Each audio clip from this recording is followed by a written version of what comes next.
Do canal, tudo bem? Hoje daremos uma dica para vocês do sistema de direção. Falaremos do veículo BMW modelo 320i.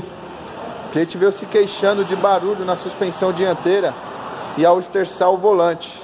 Após a análise do técnico, verificamos que o problema estava na caixa de direção. É uma caixa de direção modelo elétrica, tá? Tem um motorzinho nela. E com o tempo há o desgaste nas buchas, referente a buraco, a atrito sofrido.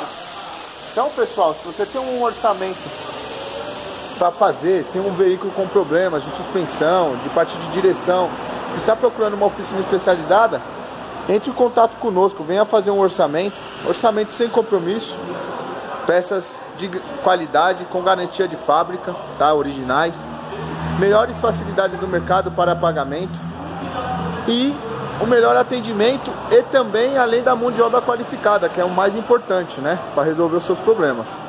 Se você tem alguma dúvida, entre no nosso site, faça uma pergunta. Com isso, você terá 10% de desconto em serviços. O telefone das lojas estão no vídeo e abaixo está o link do site. Entra lá, faça a sua pergunta e até a próxima.